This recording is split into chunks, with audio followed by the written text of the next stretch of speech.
자, 매주 금요일 쟁쟁한 형제 시간 함께해 주시는 두 분 소개합니다. 안녕하세요. 네, 안녕하세요. 네, 쟁쟁한 형제의 냉철하고 상황을 분석하게 분쟁 해결사 이현지입니다. 네. 네, 안녕하세요. 쟁쟁한 형제 중 다정함 속 불꽃 같은 요정 분쟁 파이터 권혁준입니다. 네, 반갑습니다. 두 분께는요, 한 주 동안 동키 여러분이 보내주신 문자 질문 중에 대표 질문을 좀 소개를 해드리고 속 시원한 해답을 얻어보는, 그러니까 우리가 혹시라도 이 부분에 있어서 속으면 안 된다라는 부분에 있어서 질문을 드리는 그런 시간이에요. 자, 4808님께서 이런 질문을 주셨습니다. 안녕하세요. 저는 30대 중반의 여성입니다. 대학생 때 부모님이 가입해 주셨던 종합실손보험이 있는데요. 증권을 보니까 20년 납 100세 만기 이렇게 적혀 있더라고요. 그래서 납입 기간이 얼마 안 남았구나. 더 이상 실손보험료는 납입하지 않아도 되는구나 라고 생각을 했습니다. 그런데 우연히 돈키호테 듣다 보니까 실손보험은 누구나 다 평생 내는 갱신형이다 라고 설명을 하시더라고요. 제가 이해가 되지 않는데요. 이 부분 명확히 설명 좀 해주세요 라는 질문을 주셨습니다. 네, 저희가 상담을 하다 보면 이러한 질문 정말 많이 받는데요. 우선 결론부터 말씀드리면 실손보험은 평생 납입하시는 게 맞습니다. 네, 만약 2003년 9월 이전의 실손보험에 상해 의료비라는 특약이 있는데 이 부분은 비갱신형 특약이었어요. 네, 이런 경우가 아니라면 99.9% 이상의 실손보험은 갱신형으로 평생 납입하셔야 하는 게 맞습니다. 그럼 99.9%라는 건 2003년 9월 이전 실손보험을 갖고 있고 상해 의료비라는 특약이 있다면 이거는 갱신형 아니에요? 네, 그거는 갱신형인 특약도 있지만 아닌 특약이 많이 있어요. 네. 그렇구나. 근데 이분은 질문을 주실 때 앞쪽에 내용이 그렇게 써 있었잖아요. 분명히 실손인데 증권상에 20년 납 100세 만기. 그럼 20년만 내고 나서 100세 만기까지는 계속 보장만 받는다. 이 말 아닌가요? 네. 물론 그럴 수도 있지만 30대 중반의 여성분께서 대학생 때 어머님이 가입해 주셨던 것이라 말씀하셨는데요. 이는 표준화 실손보험, 즉 2세대 실손보험일 가능성이 높아요. 그러면 여기서 우리의 궁금증은 왜 증권에는 20년 납 100세 만기라고 적혀 있는가 하겠죠. 그래서 질문 주신 분께서 분명 종합실손보험이라고 말씀하셨거든요. 네. 그 이야기인즉슨 종합보험 안에 실손보험이 특약으로 들어가 있는 상황이신 거죠. 그래서 보험증권 상에 20년 납 100세 만기라고 적혀 있는 것은 사실 종합보험의 주계약에 대한 부분이 20년 납 100세 만기라는 말인 거죠. 그래서 보험의 주계약과 특약으로 이루어져 있는데 그리고 맨 증권 위에는 납입기간과 보험기간이 명시되어 있거든요. 네네. 이 증권을 자세히 보시면 각 특약별 납입기간과 보험기간이 각각 표시되어 있습니다.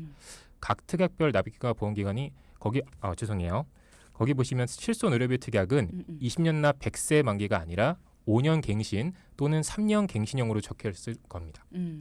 자, 그러니까 증권의 가장 위쪽을 보시면 납입 기간 그리고 보험 기간이 명시가 되어 있는데 거기에 보면 실손 의료비 특약은 따로 빠져 있을 것이다. 그래서 거기에는 5년 갱신 혹은 3년 갱신 이렇게 따로 적혀 있을 것인데 그 부분은 아마 못 보신 게 아닐까 이렇게 말씀을 해주셨습니다. 꼼꼼하게 특약별로 살펴보시기 바랍니다. 네.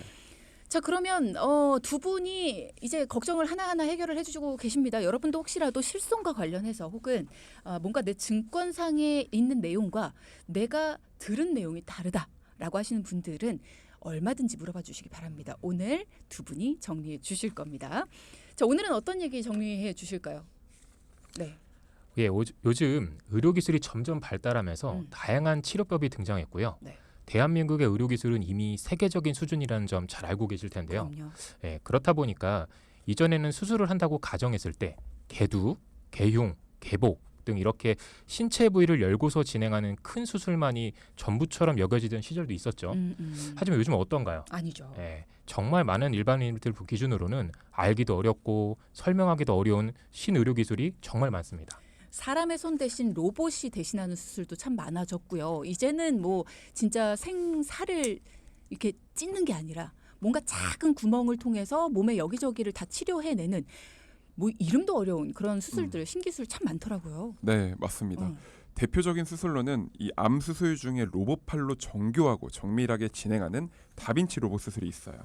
이렇게 신의료 기술의 발달로 다양한 치료법들이 등장했지만 그래도 우리가 그나마 걱정 없이 치료를 받을 수 있는 이유 바로 실손의료비 보험 때문인데요. 오늘은 이 신의료 기술과 실손의료비 보험 관련 분쟁에 대한 이야기를 해보려고 합니다. 실손의료비 보험, 우리나라 사람들이 가장 많이 가입한 보험 중에 하나입니다. 제2의 건강보험이다라고 불릴 정도이고 우리가 병원에 가서 실제로 돈을 쓰면 그 돈의 일정 부분을 내주는 거잖아요. 돌려받는 거잖아요. 자, 그러면 신의료 기술과 관련해서 실손의료비 보험이 분쟁이 좀 있다라는 얘기인데 어떤 분쟁이 있는 건가요? 네, 신의료 기술의 발달로 정말 다양한 치료 방법들이 존재하고요. 그럼 치료를 받고 실손보험 하면 되지 않나 이렇게 싶으실 텐데 안타깝게도 이게 지급이 거절되는 사례가 존재한다는 거죠. 우리가 치료를 받았어요. 그래서 내 돈이 나갔습니다. 그럼 실손은 돌려줘야 마땅한 보험인데 그렇죠. 네, 왜 거절이 됐을까요? 실손보험의 약관상 지급 대상이 국민건강보험법이 정한 요양급여 또는 의료급여법에 정한 의료급여 중 본인 부담금과 비급여액의 합계액을 지급한다고 규정되어 있습니다. What? 네, 어려운데요. 뒤에서 What? 설명 드릴 거예요. 네. 네, 하지만 이 신의료기술 중 일부는 그러니까 비급여가 아닌 임의 비급여로 분류돼서 지급 대상이 아니라 거절이 되는 거예요. 예를 좀 들어드리면요. 네. 최근에 많은 분들이 시행하고 있는 맘모톰 수술이라는 게 있거든요. 여성 유방 관련 수술하실 때 진행한 네. 수술 그리고 체외 충격파 이런 시술들은 많이 들어보셨을 그래요. 거예요. 네. 이런 시술들도 과거에는 신의료 기술이었기 때문에 방금 말씀드렸던 임의 비급여로 분류된다면 지급이 거절될 수 있었다라는 거죠. 하지만 이제 이런 시술들이 최근에는 다 이제 법정 비급여, 아까 말했던 비급여 항목에 포함되기 때문에 지급이 되고 있다라는 사실을 말씀드린 거고요. 네.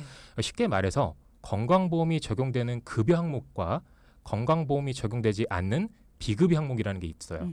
이 두 가지 사항에서는 벗어나는 기술을 임의 비급여라고 보시면 됩니다. 여기에서도 벗어나는 게 있군요. 네. 그래서 즉 복지부 산하 기관에서 안정성, 유효성을 검증받지 못한 항목이거나 또는 평가가 진행 중인 치료 방법을 말하는 거죠. 자, 우리가 실손보험에 대해서 참 많이 이야기를 나눠봤는데 혹시라도 지금 헷갈리시는 분들을 위해서 실손은 급여도 보장이 되고요. 비급여도 보장이 됩니다. 단지 보장되는 퍼센테이지가 조금씩 다르죠. 어쨌든 급여도 비급여도 우리가 쓴 돈의 일정 부분을 되돌려주는 게 실손보험인데 임의 비급여라고 해서 이 두 가지 사항에서도 벗어나는 의료기술들 이거는 아예 돌려주지 않는다. 아예 보장 자체가 안 된다라고 해서 이제 이런 분쟁들이 일어나고 있다라는 건데 자 그러면 내가 치료를 당연히 받은 건데 실손해서 보험이 되겠지라고 생각했던 분들은 임의 비급여가 뭔데 안 줘? 당황하시고 화가 나셨을 것 같아요. 네, 앞서 말씀드렸지만 원칙적으로 실손보험 보상 대상이 아니지만 구체적인 보상 여부는 약관, 판례 등에 따라 달라질 수 있습니다. 소비자, 즉 환자분이죠. 네. 건강보험심사평가원에 비급여 진료비 확인을 요청하셔서요. 추후 사전에 지급하신 진료비를 의료기관으로부터 반환하시는 방법이 존재하긴 해요. 이 신청 방법은 심평원 홈페이지, 직접 방문, 모바일, 우편, 팩스 등으로 가능하십니다. 그러니까 이게 임의 비급여가 아니라 비급여입니다라는 거를 확인해 주기를 건강보험심사평가원에 요청을 해서 그렇죠. 네, 맞습니다. 그거를 따로 받아서 근데 만약에 건강보험심사평가원이 이거 임의 비급여인데요? 비급여 아닌데요? 라고 하면 끝나는 거잖아요. 네, 맞아요. 야, 이게 진짜 소비자가 다 확인하고 대비한다는 게 쉽지가 않고요. 네. 지금 치료받느라 바쁜데 언제 이런 거 다 하고 있습니까? 좀 더 나은 대비책 없을까요? 네, 보험이 사전에 모든 사고들을 대비하고자 준비는 하시는데 정작 이렇게 사고가 터졌는데 어찌할지 몰라 당황한 적 있으실 겁니다. 그럼요. 보상 청구도 복잡하고 혼자 어떻게 하긴 했는데 사후 관리가 안 되는 거죠. 두 가지 팁을 한번 드려보자고 해요. 첫 번째, 가능한 꼭 전문가를 통해서 청구하시는 걸 추천을 드립니다. 아, 내가 직접 하는 게 아니라. 그렇죠. 그래서 전문가가 아닌 이상에 스스로 확인하시기도 어렵고 전문가를 통하신다면 최소한 손해 보실 확률은 좀 낮아지겠죠. 아무래도. 그래서 이렇게 하시는 게 좋을 것 같고요. 둘째는 보험은 가능한 포괄적으로 보상 가능한 특약을 가입하시길 추천드립니다. 가령 수술비 가입하신다 가정했을 때 질병 상해 수술비 특약을 넣으면 기본 보장은 가능하시긴 한데 보장의 한도나 보상의 범위가 작기 때문에 보상의 범위가 가장 넓다고 볼 수 있는 1에서 5종 수술비가 있거든요. 이런 수술비를 같이 넣어주신다고 하면 아까 말씀드렸던 특약들과 중복 보상도 가능하시고 가능한 좀 더 폭넓은 보장과 큰 보장이 가능하니까 그랬을 때는 가능한 누락 없이 보상받을 확률도 높아지겠죠. 자, 이렇게 내가 어딘가가 다치거나 아파서 병원에 다녀왔을 때 내가 보상받을 수 있는 게 내 보험 안에 존재할까? 그걸 몰라서 못 받으시는 분들도 굉장히 많다라는 거죠.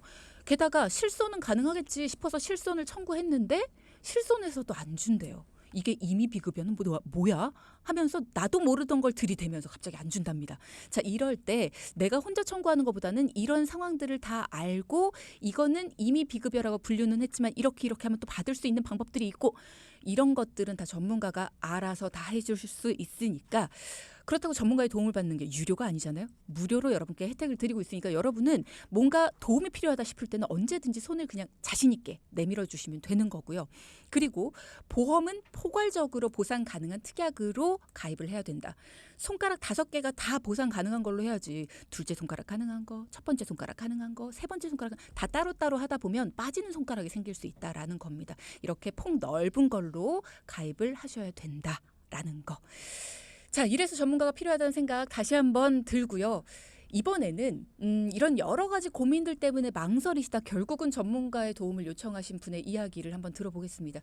여러분은 혹시 나와 비슷한 이야기가 아닐까? 귀를 쫑긋 여러분도 귀를 기울여서 함께 들어주시죠.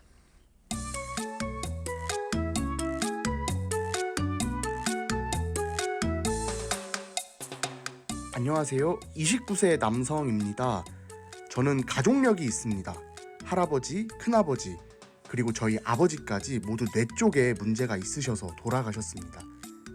그래서 어머니께서 제 보험을 가입해 주실 때 뇌 쪽으로 많이 가입해 주셨던 걸로 알고 있어요.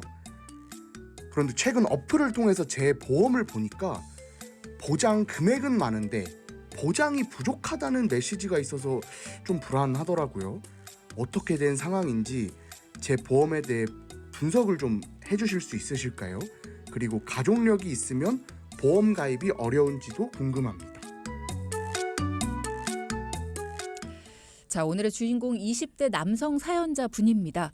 우리 누구나 다 가족력에 대한 고민을 하죠. 우리 할머니, 할아버지가 우리 엄마, 아빠가 뭔가 어디인가가 많이 불편하셔서 큰 질환을 겪으셨다면 혹시 나한테도 내 자녀에게도 이게 되물림 되지 않을까 뭐 이런 것들 때문에 걱정들을 많이 하십니다. 자, 지금 사연의 주인공은 가족력으로 뇌질환을 겪고 계신 어머님. 그래서 어머님께서 뇌에 대한 보장을 튼튼히 해주셨는데 최근에 어플을 통해 보험을 받더니 보장이 부족하다라는 메시지를 받으셨대요. 걱정이 되겠죠. 돈은 내고 있는데 보장이 어딘가 구멍이 있다. 그러면 내가 어디 아팠을 때 이 돈을 내면서도 보장을 못 받는다? 속이 터지는 일이잖아요. 자, 그래서 두 분께 도움 요청을 하셨습니다. 어떤 상황이셨습니까? 네, 우선 사연자님의 마지막 질문에 대한 대답부터 좀 드려야 할 것 같아요. 네. 가족력이 있어서 보험 가입이 어렵지 않을까요? 이렇게 물으셨거든요. 네네. 고민하지 않으셔도 됩니다. 보험 가입이 가입 전 알릴 의무 혹은 고지 의무라는 게 있거든요. 여기서 본인의 병력에 대한 질문을 받으셨을 거예요. 그리고 보험사는 여기에 해당이 되는지 아닌지 대해서만 따져서 보험 가입 승인을 낼지 거절할지를 판단하게 됩니다. 그럼 보험사에서 이렇게 가입 전에 보험 소비자에게 질문을 할 때 그 어떤 곳에서도 가족력에 대한 질문을 하지 않거든요. 즉 가족력은 보험 가입에 아무런 방해 요소가 되지 않는다라는 겁니다. 그러니까 안심하시고 전문가 만나보셔도 될 것 같습니다. 네, 가족력이 많아서 내가 뭔가 다른 사람들보다 더 위험 요소가 많지 않을까라고 걱정을 하셨던 분들, 망설이셨던 분들에게는 참 반가운 소식이 아닐까 싶습니다. 보험을 가입하기 전에 알릴 의무 혹은 고지 의무라고 우리가 이야기를 하죠. 여기에는 가족력을 알릴 의무 자체가 없습니다. 심사 대상이 아니다라는 이야기 해주셨고요. 여러분도 꼭 기억하셔서 내가 가족력 때문에 뭔가 고민이 많았다 하시는 분들은 그 부분을 오히려 내가 더 탄탄하게 저렴하고 탄탄하게 세워보는 거. 그렇게 해서 울타리를 더 탄탄하게 세워야 내가 나중에 혹시라도 조금 더 걱정이 되는 부분 이런 부분에 있어서 보장을 더 강력하게 세워놓을 수가 있다라는 거 알아두시기 바랍니다. 자, 앞서 우리가 사연을 좀 들어봤습니다. 20대 남성분이셨고요. 뇌질환에 대한 가족력이 있어서 그러다 보니 어머님께서 그에 대한 걱정이 많으셨고 아드님에게 뇌에 대한 보장을 튼튼히 해줬다라고 알고 계셨는데 최근에 알아보니까 보장이 부족합니다라는 메시지를 받게 되신 거예요. 걱정이 되겠죠. 가족력도 있는데. 자, 그래서 두 분께 도움 요청을 하셨습니다. 제 보험 괜찮은 건가요? 라고. 자, 만나서 이야기를 들어보신 두 분께서 보장 내용부터 좀 알려주시죠. 네, 막상 보장 분석을 해보니 정말 뇌에 대한 부분의 보장을 많이 준비하려고 하신 게 보이더라고요. 네, 그런데 왜 어플에서 뇌에 대한 보장이 부족하다고 알림창이 떴는지에 대해서는 저희가 또 단번에 알겠더라고요. 왜요? 네, 그 이유는 보장의 폭 때문인데요. 사연자분의 보장 중 뇌에 관한 것만 간단하게 말씀드려 보면요. 뇌출혈 진단금 1억, 뇌졸중 진단금 2천만 원, 뇌혈관 진단금 300만 원, 뇌혈관 수술비 100만 원으로 되어 있으셨어요. 아마 우리 동기분들 중에 뭔가 좀 이상하다 하고 생각하신 분들도 계실 텐데요. 뇌에 대한 가족력이 있으시다면 뇌에 대해 어떤 문제가 발생해도 보장받을 수 있게 준비를 하셔야겠죠. 그런데 뇌혈관 전체를 보장받을 수 있는 진단금은 고작 300만 원밖에 준비가 되어 있지 않으셨어요.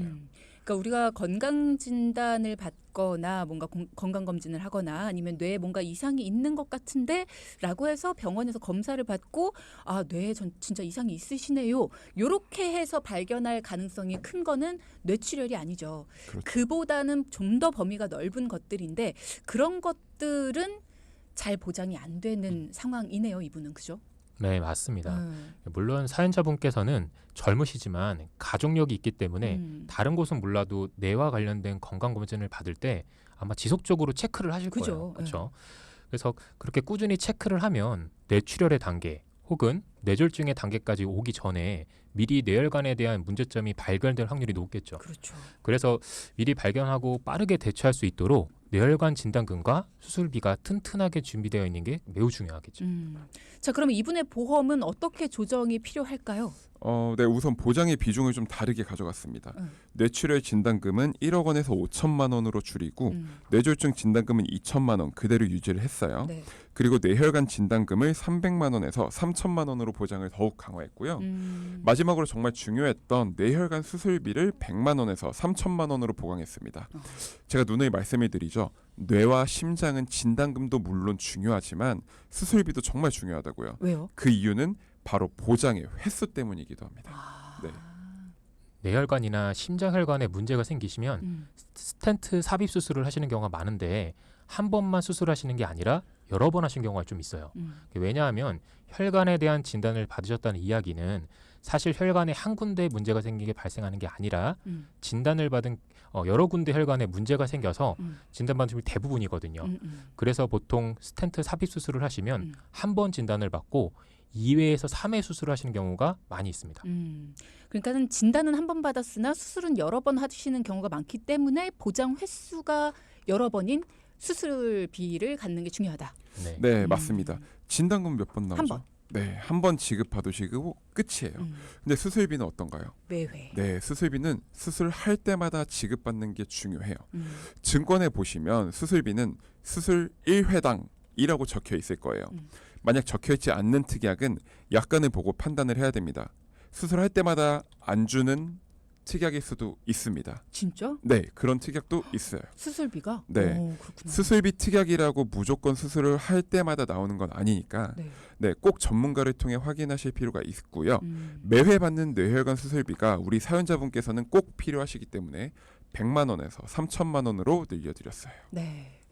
또 한 가지 궁금한 게 사연자분 같은 경우에 제가 그냥 생각하기에는 그러면 뇌혈관 진단금을 그냥 1억 이렇게 가입하고 뇌출혈, 뇌졸중 이런 거 그냥 다 없애버리는 게 낫지 않나? 왜 뇌출혈을, 뇌졸중을 그냥 냅뒀을까라는 궁금증이 남아요. 네, 아까도 말씀드렸다시피 뇌출혈은 뇌혈관에 비해 보장폭이 좁지만 매우 위급한 상태이기 때문에 의료비가 많이 발생할 수 있거든요. 그죠.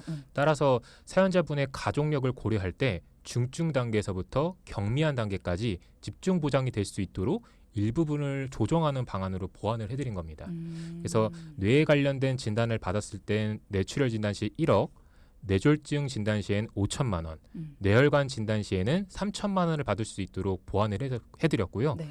그래서 만약 수술을 하신다면 회당 3천만 원씩 보험금 수령이 가능하시게 되겠습니다. 그러면 지금 뇌출혈 1억, 뇌졸중 5천만 원, 뇌혈관 3천만 원이잖아요. 네. 그러면 뇌혈관 질환으로 진단 시에 1억 8천만 원 지급받게 이렇게로 하면 안 돼요? 그렇게 되면 보험료가 음. 너무나 부담돼요. 정말 뇌혈관에 대한 보험료만 내다가 다른 건 하나도 준비 못 하세요. 그러니까 매달 내는 비용이 비싸진다. 그렇죠. 그런 부분도 생각을 안 할 수가 없는 거죠. 그렇기 때문에 네. 뇌혈관 질환으로 진단을 받을 때는 3천만 원. 근데 거기에서 더 뭔가 병이 진행이 된다. 네. 그래서 심각해지면 좀 더 돈이 많이 필요하니까 5천만 원. 그 뒤에는 이제 1억 이런 식으로 조금 더 위험한 상황일 때는 보험금을 많이 받으실 수 있도록 보장을 점점 더 탄탄하게 쌓아주시는. 네. 그렇군요. 자, 지금 문자창으로 이런 얘기 주셨어요. 하지정맥류가 생겨서 수술을 하고 실비 청구를 했는데 미용으로 하는 경우가 많다고 추가로 요구하는 서류가 많던데요. 이게 미용으로 하는 경우가 많다고 얘기가 되나요? 라는 질문이 있네요. 네, 하지정맥류 수술을 하다 보면 분명 그 미용 목적으로 되는 경우도 있어요. 아니 그게 왜 미용이에요? 왜냐하면 이게 하지정맥류 수술을 하면 여기 그 다리 쪽이 되게 이렇게 울긋불긋한 것들이, 네, 울퉁불퉁한 것들이 있는데 이것들을 사실 치료 목적으로 하는 수술이라면 괜찮은데 그게 아니라 피부 미용 목적으로 하는 경우도 있기 때문에 그래서 이제 실손 보험회사 측에서는 요구하는 서류들이 더 많은 거예요. 의사 소견서, 예를 들어 의사가 이 치료를 하게끔 했는지 이런 것들에 대한 필요 서류들이 더 많아진 거예요. 그러니까 내가 이거 악용하는 보기 경우가. 좀 싫어요 하면서 병원을 찾아갔는지 아니면 의사분께서 이거는 치료를 받아야 됩니다. 수술을 해야 됩니다라고 진단을 내려주신 건지. 네, 참 복잡하네요. 분쟁이 많은 부분 중에 하나예요. 하지정맥류 요것도. 요거 다음 주에 저희 한번 자세하게 제가 한번 쑥 파고 들어가 보겠습니다. 방송에서 빼도 박도 못하게 다음 주 아이템을 정하고 가시는 권혁준 전문가님이십니다. 자, 일단은 하지정맥류와 관련해서 사실 저희도 하지정맥류에 대해서 내 몸 사용 설명서 시간을 통해서 다뤄본 적이 있는데 오시는 선생님들이 그러셨거든요. 다리에 이 하지정맥이 좀 튀어나와 있다. 울퉁불퉁한 게 보인다. 그럼 무조건 이건 수술해야 된다. 라고 말씀을 하셨어요. 근데 이게 분쟁이 일어난다는 게 저는 사실 이해가 되지 않는데 자, 지금 말씀하신 것처럼 이런저런 요구하는 서류들이 많더라고요. 할 때 문제는 뭐냐면 한 번 병원 가서 떼고 그다음에 또 병원 가서 또 떼고 자, 보험회사 제출했습니다. 근데 이것도 좀 있으셔야 될 것 같은데 이런 상황들이 계속 벌어진다는 거예요. 그러면 환자도 지치고요. 안 받아. 막 이런 경우들이 생긴단 말이죠. 그래서 처음부터 전문가와 잘 알고 계신다면 나의 전문가가 있으시다면 제가 이번에 하지정맥류 수술을 받았는데 어떤 서류들이 필요할까요? 처음부터 물어보시면 전문가들은 처음부터 정리를 해드립니다. 이러한 서류들을 떼갖고 오셔야 됩니다. 라고 내가 치료를 받으러 갔을 때부터 필요한 서류들을 다 정리를 해주세요. 자, 그렇기 때문에 내가 병원을 2번, 3번, 4번, 5번 갈 필요가 없다는 거죠. 그런 것들에 있어서도 도움을 받을 수 있는 게 바로 진짜 전문가다. 네. 자, 그리고 오늘도 함께하고 계십니다. 두 분. 질문이 또 들어왔는데요. 0968님의 문자 질문. 지금 방송을 들으면서 증권을 한번 봤습니다. 뇌혈관 수술비가 회당 3천만 원으로 되어 있습니다. 그럼 저도 사연자분처럼 준비가 잘 돼 있는 걸까요? 근데 증권 안에 괄호가 쳐져 있고요. 관혈, 비관혈 이렇게 써져 있는데 이건 또 뭔가요? 네, 아주 좋은 질문을 주셨는데요. 이런 분들은 보장 분석을 받아야 하는 분들 중 한 분이세요. 이유는 아주 간단한데 아까 사연자분은 저희가 뇌혈관 수술비를 매회 3천만 원씩 받을 수 있게 도움드렸다고 했죠. 그리고 이제 방금 질문 주신 분도 수술비가 회당 3천만 원이라고 하셨거든요. 네, 똑같잖아요. 네. 근데 하지만 두 분의 보장은 완전히 다른 특약으로 할 수가 있는 상황입니다. 왜요? 네, 질문 주신 분께서 괄호 안에 관혈, 비관혈이라고 적혀 있다고 말씀해 주셨죠. 이 관혈, 비관혈은 수술의 방법에 따른 차이인데요. 이 부분 때문에 두 분의 보장이 완전히 다른 거예요. 만약 두 분이 똑같이 스텐트 삽입 수술을 진행하셨다면 우리 아까 사연자분께서는 3천만 원 모두 받으실 수 있지만 문자 주신 0968님께서는 1,500만 원만 받으실 수 있습니다. 왜요? 이런 경우는 공구육팔님께서 네. 유지 중이신 특약은 관열 수술 시에는 가입 금액 3천만 원을 100% 지급해주지만 비관열 수술 시에는 50%만 지급해주는 특약일 가능성이 있거든요. 상담을 하다 보면 이게 흔하게 있을 수 있는 상황입니다. 흔해요. 네, 맞아요. 그래서 0968님처럼 오해하시는 분들이 많아서 정확하게 말씀을 드릴게요. 관열 수술보다는 비관열 수술로 진행할 확률이 훨씬 높거든요. 네. 저희는 그래서 관열이든 비관열 수술이든 상관없이 100% 보장받을 수 있도록 바뀌어드렸습니다. 도와드렸습니다. 네. 그러니까 이런 게 필요하다라는 거잖아요. 예, 맞아요. 그럼 왜 비관열 수술은 50%만 지급해 주는 걸까요? 왜요? 네, 앞서 말씀드렸지만 관열 수술이란 거는 병변 부위를 육안으로 직접 보면서 이 수술적 조작을 하기 위해 피부에 절개를 가하고 병변 부위를 노출해서 수술하는 걸 이야기하고요. 직접 절개를 하는 거군요. 그렇죠. 네. 직접 보는 거죠. 볼관피혈인 거예요. 피를 직접 본다고. 네, 비관열 수술은 직접 보지 않고 관을 통해 병변 부위를 보고 수술을 시행하는 거예요. 저희가 말씀드렸던 스텐트 삽입 수술처럼요. 비관열 수술로 진행하는 경우가 많지만 상황을 우리가 쉽게 예단할 수 없기 때문에 저희는 어떤 경우든 보장을 받을 수 있게 준비하시는 것이 가장 중요하다라고 이렇게 말씀을 드린 거고요. 네. 그리고 왜 비관열 수술일 때 50%만 지급을 해주는지 이거는 특약의 보험회사에서 그렇게 만들어 놓은 거예요. 비관열 수술로 진행하는 경우가 많기 때문에 50%만 해놓는 특약을 만들어놔서 조금 저렴하게 넣어놓는 거죠. 근데 우리 보험 소비자 입장에서 봤을 땐 관열, 비관열 이게 50%, 100% 이런 것들을 뭐 어쨌든 나는 다 100% 보장받는다라고 생각을 하실 수 있어요. 그런데 막상 자세히 들여다보면 비관열 수술은 50%만 지급해주는 특약. 이거 이제 나중에 알게 되시는 경우가 그렇죠. 많아. 왜냐하면 지금도 저는 설명을 들으면서 관열 수술, 비관열 수술을 받아본 적이 없으니까 그쵸. 설명 들으면서 이제 알거든요. 네네. 그런 게 관열이고 그런 게 비관열이구나 아는데 이미 그런 수술을 받아본 경험이 있으신 분들은 지금 아마 내용을 들으면서 그래 그거 관열, 비관열이 나눠져 있어 아실 거란 말이죠. 네. 경험을 해봐야 아는 용어들이에요. 근데 그거를 증권에 써놓고 가입할 때는 모르니까 그냥 되나 보다 하고 가입이 된단 말이죠. 근데 나중에 이 일이 벌어지면 이제 관열 비관열이 나눠져 있었네? 몰랐지 그때는 이렇게 되는 거거든요. 맞아요. 그렇기 때문에 우리의 증권을 정말 세세하게 보실 필요가 있고요. 저는 그렇게 생각해요. 증권 안에 괄호가 있다. 이거 좀 다시 봐야 됩니다. 맞아요. 네, 자꾸 뭔가 단서 조항이 붙어 있다. 뭐는 제외, 뭐는 단, 뭐는 뭐 어쩌고 저쩌고 막 이렇게 되어 있으면 이런 것들은 한 번쯤 다시 이거 무슨 내용이죠? 하고 물어보셔야 될 필요성이 있다라는 거 여러분 다시 한번 꼭 강조를 드립니다. 오늘의 포인트 짚어볼게요. 첫째, 보험금 청구는 가능한 전문가를 통해 도움받으시길 바랍니다. 사전에 대비 방법을 조언받으시고 놓치는 보험금이 없도록 꼭 챙겨가시길 바랍니다. 네. 둘째, 가족력은 보장을 준비하는데 아무런 걸림돌이 될 수 없습니다. 보험사는 보험 소비자 본인의 병력만 심사에 반영합니다. 가족력이 있어 불안하시다면 꼭 든든히 보장을 준비하실 필요가 있습니다. 네. 이현진 전문가, 권혁순 전문가 두 분 오늘도 수고 많이 하셨습니다. 고맙습니다. 감사합니다. 네, 감사합니다. 방송 중에 상담해드리는 내용은요. 청취자 여러분의 올바른 투자 판단을 위해 참고로 드리는 말씀입니다. 금융상품 가입이나 해지 같은 판단은요. 스스로의 책임으로 결정하셔야 한다는 점 꼭 기억하시기 바랍니다.